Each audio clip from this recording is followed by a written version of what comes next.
नमस्ते, good morning. और आज का जो वीडियो है, आज के वीडियो में हम लोग वलन के बारे में बात करेंगे।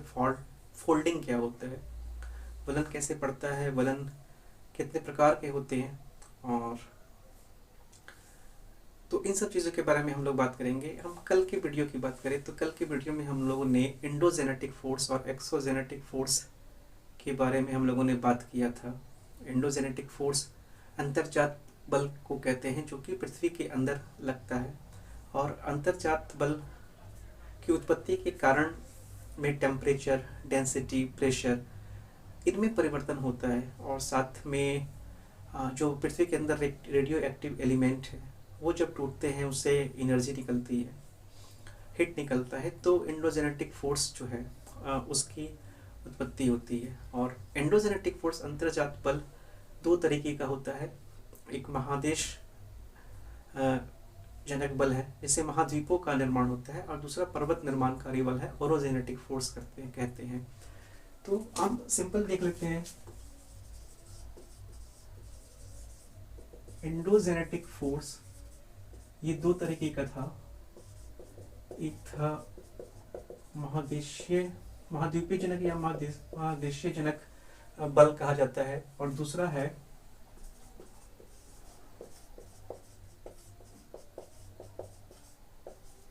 पर्वत निर्माणकारी बल। इसको देखा था हमने कि ये इसमें जो है वर्टिकल संचलन होता है, वर्टिकल मूवमेंट होता है, और इसमें हॉरिजॉन्टल मूवमेंट होता है। हॉरिजॉन्टल मूवमेंट के कारण जो है, हॉरिजॉन्टल मूवमेंट होगा तो ही कंडीशन होगी, या कंप्रेशन होगा, या तो टेंशन होगा, या तो तनाव की स्थिति होगी, और या तो संपीड़न की स्थिति होगी। तो तनाव की स्थिति में भ्रंश बनेंगे, और संपीड़न की स्थिति में वलन बनेंगे। तो हम आज वलन की ही बात करेंगे। और वलन की अगर हम डेफिनेशन की बात कर ले तो वलन पृथ्वी के धरातल में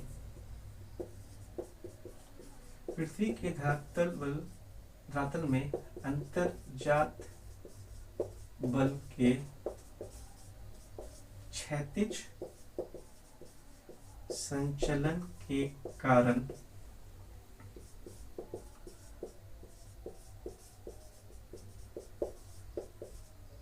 संपीड़न क्रिया के फलस्वरूप धरातल पर लहर नुमा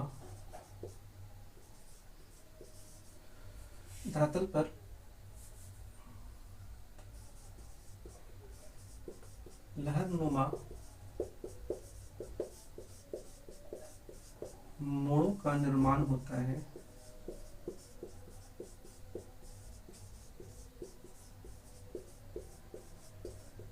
जिसको कि हम वलन कहते हैं।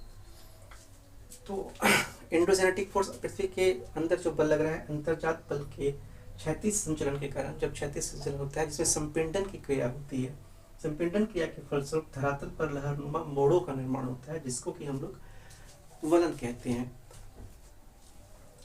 ये इस तरह की आकृति जो है, इस तरह की आकृति का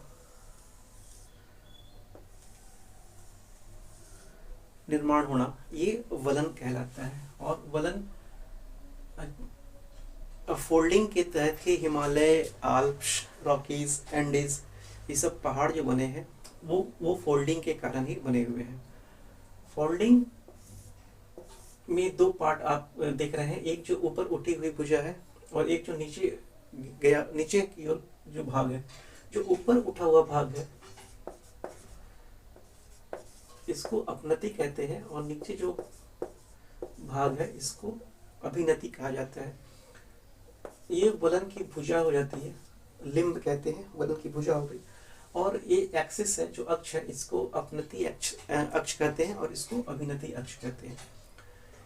इसी अपनति में जब ये अपनति का निर्माण हो रहा है, और इसी अपनति में अगर छोटे छोटे अपनति और अभिनति बन जाए तो इसको हम लोग समपनति कहते हैं। और जब अभिनति बन रहा हो और इसी अभिनति में छोटे छोटे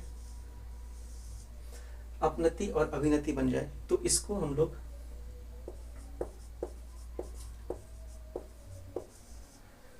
संभिनति कहते हैं। तो ये वलन है। और अगर हम टाइप्स ऑफ वलन की बात करें, वलन के प्रकार की हम बात करें तो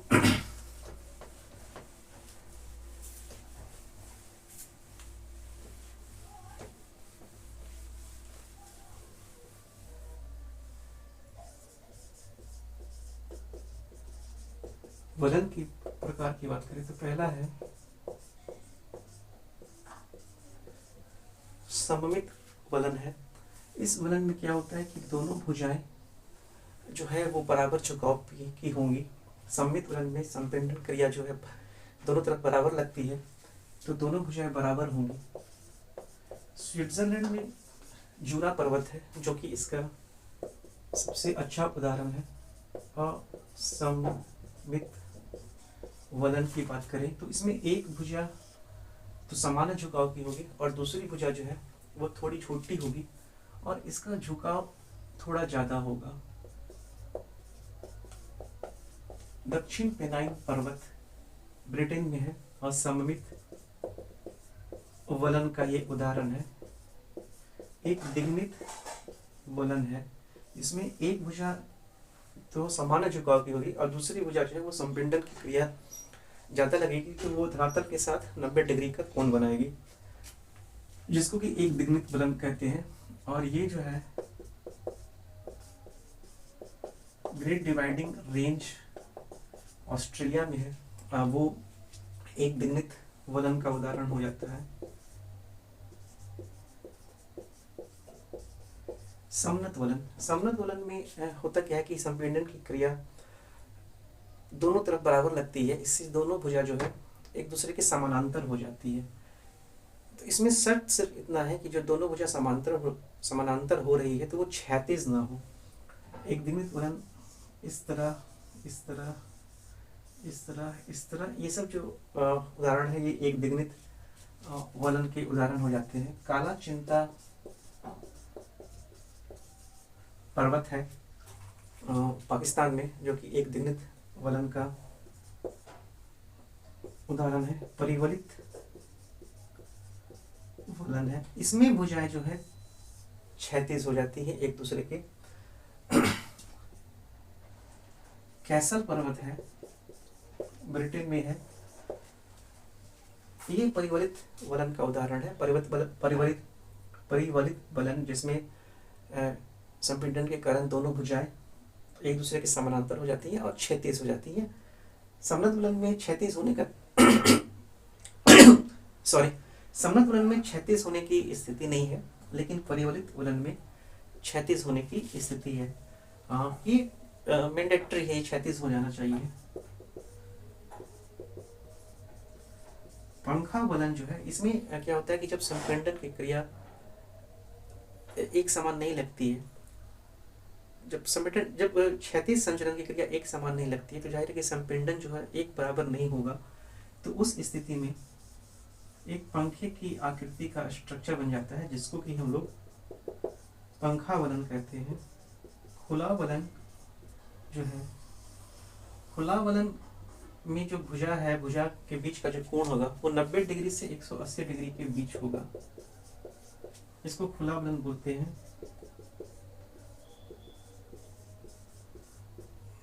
बंद वलन है, बंद वलन में जो दोनों भुजाओं के बीच का कोण होगा वो 90 डिग्री से छोटा होगा, ये बंद वलन है। और इसमें जो सबसे मुख्य वलन है, नापे कहा जाता है, ग्रीवा खंड उसको बोलते हैं।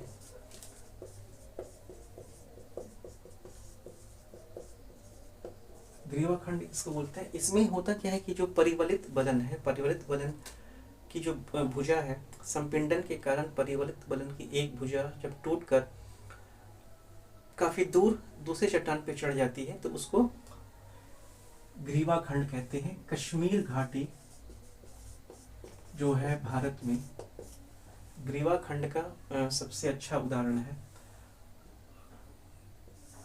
कुछ इस तरह से, जैसे मान लें ये एक धरातल का भाग है और इस पे दोनों फोर्स कंप्रेशन की स्थिति में है। तो धीरे धीरे कुछ इस तरह की स्थिति बनेगी और ये वाला जो हिस्सा है, ऊपर वाला हिस्सा, ये दूर निकल जाएगा। तो ये नापे जो ग्रीवा खंड है उसका उदाहरण है। अगली वीडियो में हम लोग भ्रंश के बारे में बात कर लेंगे और उम्मीद करता हूँ कि ये वीडियो आपको पसंद आया होगा। चैनल को सब्सक्राइब करें और वीडियो को लाइक करें। धन्यवाद।